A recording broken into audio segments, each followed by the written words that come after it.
How many times have you heard somebody claim that high school Spanish classes were enough to teach them the language?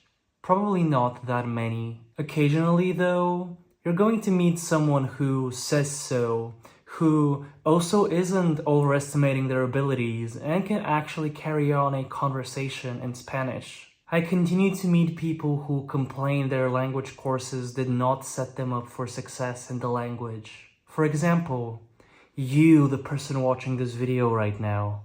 We all know this, it's nearly impossible to learn a language in school, so how do those people able to do it actually do it? Stick around until the end of this video to find out how they do it and what you personally can do to make the best use of your language classes in school. Hi, I'm Victor, or simply Bolton, and I really have a passion for language learning and language education. I've spent several thousands of hours learning languages. Some I successfully learned in school. Others I failed to learn at school. Some I successfully learned on my own, and others I failed to learn on my own. So, here are the conclusions that I've drawn about what separates success and failure in language learning. And if you find what I'm doing here useful, you will definitely help me out a lot by liking and subscribing to this channel. And feel free to leave a comment with suggestions about what other videos I should do. Now, let's get to the video. First, let's consider the most obvious problem, which probably also has the most obvious solution. It's ineffective study habits. It would have been awesome if teachers offered classes on building good study habits, but they don't, because learning has actually never been the focus of the school system. The focus of the school system has always been grades. So what ends up motivating you is not some deep-rooted desire to get good at the language, but instead it's this cost-benefit analysis of what's the least amount of work I can put into studying to earn decent enough grades. This results in chronic procrastination. The first time you open your notes is the night before the exam, if your handwriting is even legible in the first place. You cram the night before the exam, you try to learn everything you need to know in 3, 4, 5, however many hours you need. You wake up in the morning feeling grumpy and sleep deprived, and if by whatever miracle somehow you earn a really good grade on that exam, still, are you able to remember anything after a few days have passed? You're probably only going to remember how irritated you felt during this entire experience. Because of the massive cognitive load and all the stress, all of the information ends up only being stored in your short-term memory, and then once you no longer need it, it's gone. It's like all of this information was only being stored in your RAM and it never got recorded on your hard drive. So what should you do to actually make this knowledge sink in deep so you remember it for years? In Bulgarian we have a saying that repetition is the knowledge of mother. What did I just say? Repetition is the mother of knowledge. Repeating what you were studying over several sessions isn't even more demanding than cramming the night before. It just requires some time management. Repetition is a straightforward way to transfer information from your frontal lobe, your working memory, to your hippocampi, your long-term memory centers. The two best ways that I use to include repetition into my language study is to use spaced repetition software and pre-learning. Spaced repetition softwares like Anki-Dex or Brainscraper, awesome because they let you delegate the responsibility of figuring out what you need to review when to an algorithm, which massively lowers the activation energy you need to put in to start reviewing. It's also incredibly useful to preview material that you're going to cover in class before your teacher gets to it. This is something that I try to do for all of my classes, not only language classes. And I've also recently been told that this method is apparently very popular in China. Anyway, what this strategy actually accomplishes is it lowers the cognitive burden put on you during class. When you're not learning something from complete scratch, it sticks in your long-term memory easier. This brings me to my next point, which is about what happens in class, because another major hurdle is that modern education does not provide enough opportunity for student-teacher interactions. It does not provide enough opportunity for your teachers to pay attention to you. Hola cabroncitos! Today we will learn the first conjugation in the present tense. I have a question, profesora. Yo ignoro. Tú ignoras. Él, ella ignora. I have a question.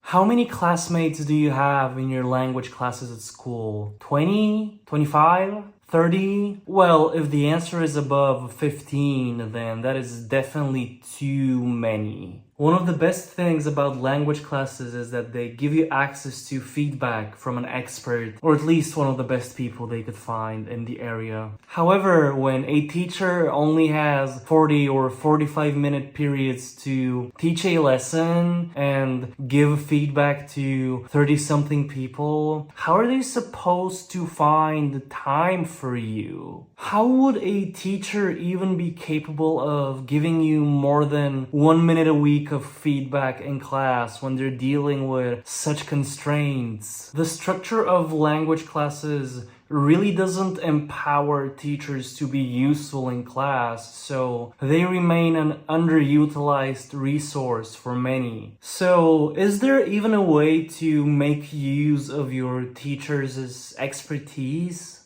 Yes. Go to your teachers' office hours if they offer those, or strike a conversation with them about the subject matter after class. When you ask your teachers a lot of questions one-on-one, when you ask for personalized feedback, you're demonstrating that you're engaged, you're interested in the subject matter, and that their efforts are not going in vain. Your teachers will recognize that you're serious about improving and learning the language. So, in the next lessons, they might even dedicate more time covering points that you don't quite have the grasp over yet. They might even modify their lessons to touch more upon the points that you brought up with them one-on-one. You can also ask your teacher for recommendations on books or websites or videos in the language that are appropriate for your level. And as I will soon give you an explanation to why, consuming media in the language outside of class can really determine your success in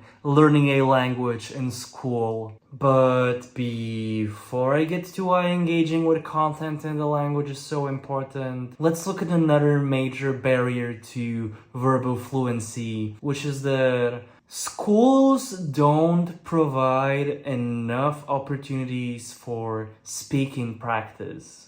The networks and parts of your brain that are responsible for understanding language, knowing something in a language, planning speech or writing in a language, and producing spoken language are completely different. Learning vocabulary and grammar, practicing listening comprehension, and planning in your head what you would say in a conversation in a language does not replace practicing actually speaking in the language. It's exceptionally common, even for students who are exceptional in their language classes, to just freeze up the first time they have to communicate with a native speaker of the language because they haven't practiced overcoming their own psychological barriers. And you know, it's perfectly fine to train your skills to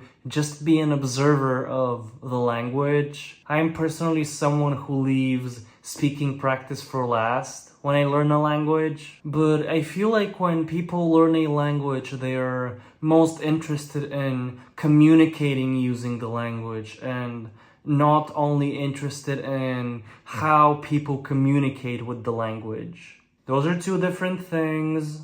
And I feel like with the way that language classes in school are set up, they cater a lot more to this first group, the observer group, and even then they don't really do enough. I think in order to achieve decent progress in your spoken fluency, at least 10 to 20% of your total practice in the language should be speaking. Now, compare that to the amount of speaking practice that you're getting in class. It's barely anything, isn't it? So if we are really serious about learning to speak a language, we absolutely have to supplement our studying with speaking practice outside of class. Now, I totally understand you. This is really intimidating. It takes a good amount of effort to set up opportunities for speaking practice. What I can recommend here is getting one of your classmates to practice with you. In the beginning, it could be only just for 30 seconds, and then you can gradually increase the time as you get more used to. But take this as an opportunity to socialize with your friends and practice a little bit of your language. You can also find a language partner on the internet and make a new friend. Ideally, you find a native speaker of the language that you're learning who is also learning your native language, so you two can be mutually beneficial to each other. Try to have conversations in both languages. If you love playing team multiplayer video games, you can join gaming communities that are based in the language that you're learning and practice your speaking over voice chat. Just be aware that you're probably going to get exposed to, let's say, less prettier aspects of the language. So definitely don't use the language that you use in video games with your teachers. If you're really keen on improving your speaking abilities, then the opportunities to practice them are just going to start presenting themselves to you. If you want it hard enough, you are going to find a way. So far, the obstacles to learning a language in school that we've discussed included poor study habits, not enough interactions with your teachers, and not enough speaking practice. However, there is one more major problem that we need to overcome if we want to make the most out of language classes in school, which is, drum rolls, learning a language simply takes a lot more time than what most high school classes expect you to dedicate in the classroom and outside of the classroom. And in order to offer a solution that is understandable and works, first, we need to consider how long it actually takes to learn a language and what amount of time we usually actually dedicate to language learning in classes in high school. And we need to bear in mind that there are also different levels of speaking abilities that we could aim for. Do we only want to know the basics, or do we want to be conversational, or do we want to become a fluent speaker of the language? If we're a speaker of English and we're learning a language that has a lot in common with English, Romance languages, and most Germanic languages, is going to take more than 200 hours to reach the basics, another 200 hours to become conversational, and yet another 200 hours to become fluent. So it takes more than 600 hours to reach fluency. If we're learning a language that is a little bit more distant, like most other Indo-European languages, or Turkic or Uralic languages, it's going to take us about twice the amount of time to reach the same milestones. Between 1100 and 1200 hours to reach fluency. And for languages that have almost nothing in common with English, like Arabic or East Asian languages, it can take up to 4 times the number of hours to reach a milestone compared to what it would take for Spanish or French. More than 2,000 hours to reach fluency in Chinese or Japanese. Now, let's compare this to the number of hours within a high school language curriculum. I'm gonna introduce an example and do some simple arithmetic to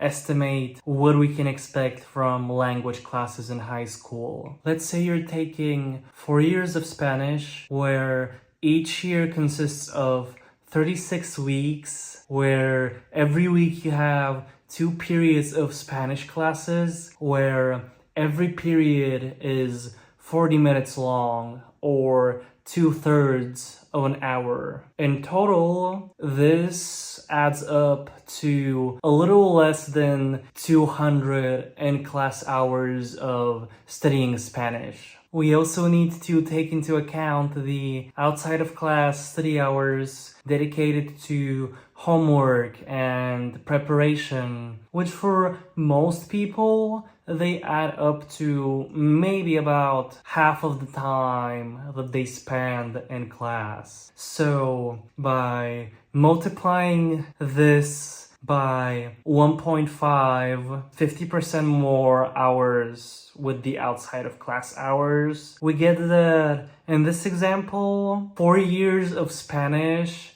add up to slightly less than 300 hours of total study of Spanish. Comparing this to our earlier estimates, 300 hours of Spanish is enough to get a good grasp of the basics of the language, but they're not enough to feel confident in holding basic conversations with natives. So we can see that in this example, this time is not enough to become conversational and nowhere near enough to being fluent. For more distant languages, this might not even be enough to get a good hold of the basics of the language. Of course, you can take this formula and apply it to the language curriculum in your school that you're following to estimate where you can expect to be with your language proficiency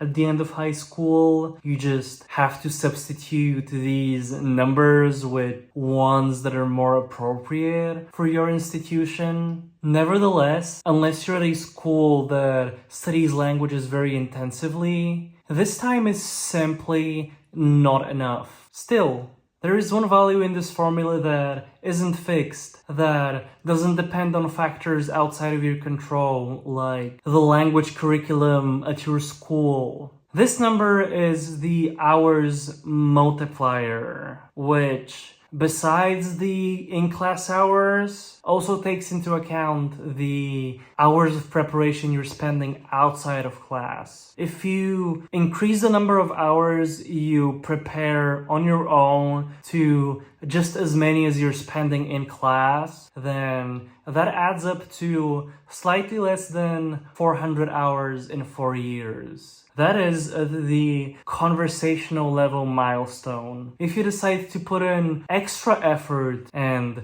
spend twice the amount of time studying the language outside of class than you do in class, then that adds up to slightly less than 600 hours So pretty close to fluency. You just need the correct environment and correct materials to supplement your language study. This doesn't have to be anything difficult at all. This doesn't have to be additional grammar and vocabulary exercises. You can do something fun while you're also studying the language. For example, you could watch movies, YouTube videos, or Instagram Reels and TikToks in the language you're studying. You could read books, short stories, or posts on X, formerly Twitter. You can also play video games in the language. I know that for many people in my generation, those of us who learned English the best were spending several hours a day just watching Minecraft YouTubers. But really, if you're actually serious about getting good at the language and your school doesn't have enough resources to get you there on its own, the best thing that you can continue to do is just engage with the language in your free time.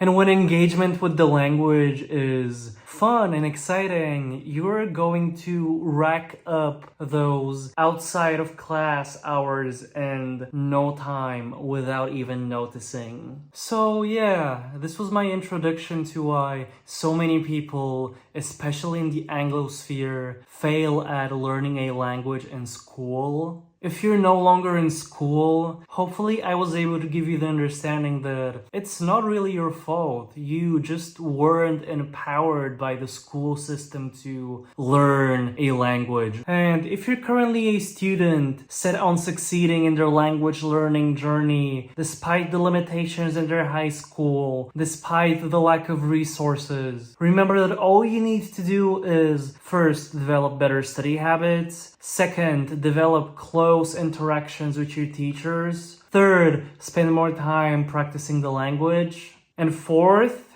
dedicate at least 100% to 200% of the time that you spend in class to outside of class engagement with the language. If you're interested, I go over these points in a lot more detail in my video on how I was able to teach myself Spanish in just 3 months. If you're interested, go check it out. This was all from me today. Please feel free to leave a comment with suggestions on what video I should do next, and I will see you next time.